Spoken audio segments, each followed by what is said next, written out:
جب آپ کردستان میں تشریف لے گئے تو وہاں کرد تمام کے تمام عیسائی تھے اور بڑے جنگجو تھے، اور ان کو فتح کرنا اتنا آسان نہیں تھا، بڑی بڑی جنگجو ان سے ٹکرائے، مگر کردستان کے عیسائی جو کرد تھے وہ کسی کے قابو بھی نہ آئے۔ یہ صرف غوث پاک کی نگاہ تھی، اور غوث پاک کا ایک واقعہ، اس کے پس منظر میں یہ لاکھوں کرد آپ پر ایمان لے آئے، آپ کے ہاتھ پہ کلمہ پڑا۔ ایمان لے کے مطلب آپ کے ہاتھ پہ کلمہ پڑا اور نبی پاک کا کلمہ پڑھ کے مسلمان ہو گئے۔ آپ کی وہ زندہ کرامت کیا ہے؟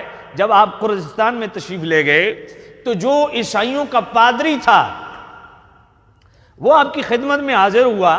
اس نے کہا جی آپ ماشاءاللہ آپ کا بڑا شہرہ سنا ہے، آپ اس امت کے بہت بڑے اللہ کے ولی قرار دیے گئے ہیں، تو میرا ایک چھوٹا سا سوال ہے۔ آپ نے فرمایا پوچھو۔ اس نے کہا دیکھیں آپ کے نبی نے فرمایا العلماء امتی کانبیاء بنی اسرائیل، کہ میری امت کے علماء بنی اسرائیل کے انبیاء کی طرح ہیں۔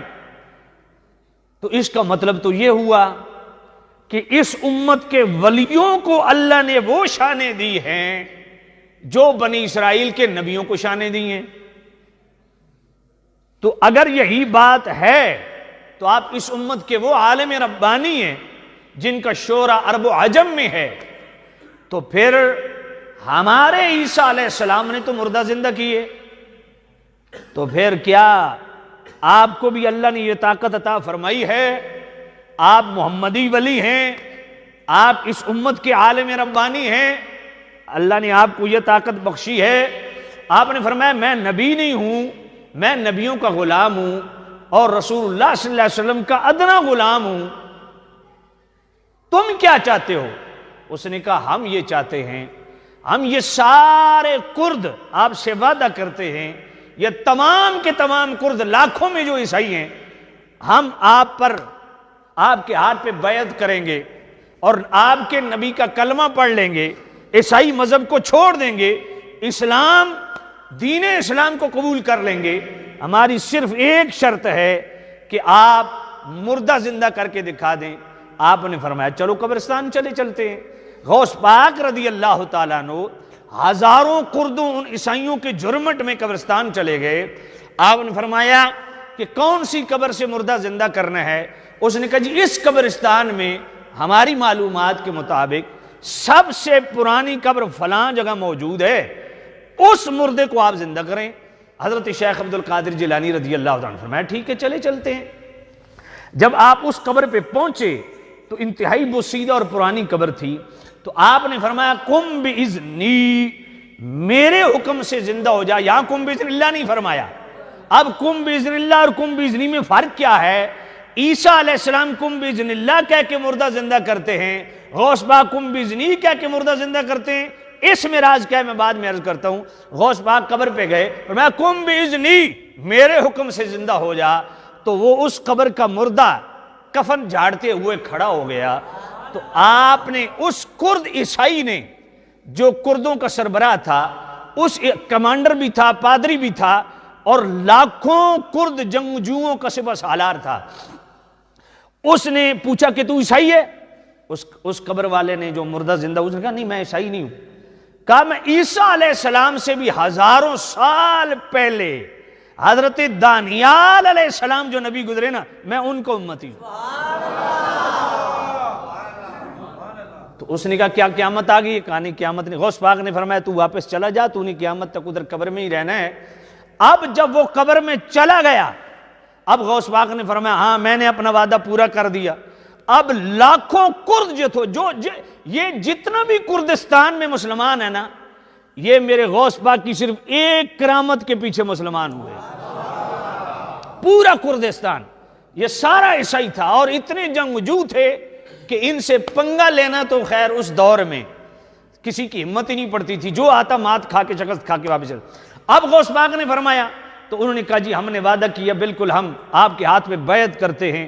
تو تمام کردستان کے یہ جتنے بھی عیسائی تھے، یہ سارے جنگجو یہ غوث پاک کے ہاتھ پہ مسلمان ہو گئے۔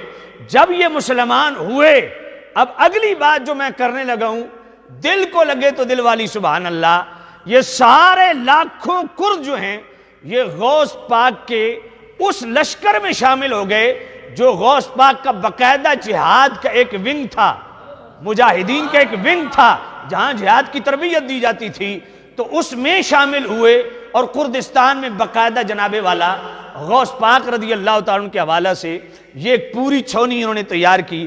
اب جب جناب وہ مسلمان ہوئے نا، تو وہ جو عیسائی پادری تھا جس نے، جو کمانڈر بھی تھا کردوں کا اور پادری بھی تھا، جس نے یہ ڈیمانڈ کی تھی کہ مردہ زندہ کریں مسلمان ہو جائے، وہ جب مسلمان ہوئے غوث پاک جانے لگے تو اس نے اپنے 10 سال کا بچہ اس عیسائی پادری نے، اس سپہ سالار نے جو عیسائی کردوں کا جناب سپہ سالار تھا، اس نے 10 سال کا بچہ آگے کیا، حضور اس کے ہاتھ سر پہ دست شفقت رکھیے تاکہ یہ بھی تاریخ اسلام میں ایک چمکتا ہوا ستارہ بنے، اللہ اس سے اسلام کی خدمت لے اور کفر کے خاتمے کے لیے اللہ اس سے عظیم کام لے۔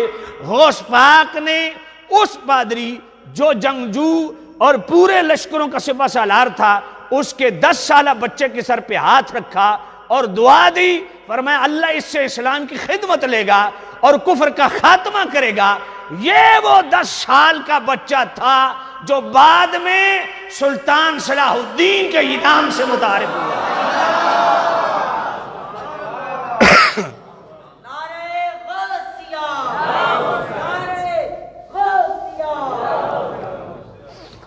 دو چار دفعہ پھر نعرہ لگا لے، میں پانی پی لوں۔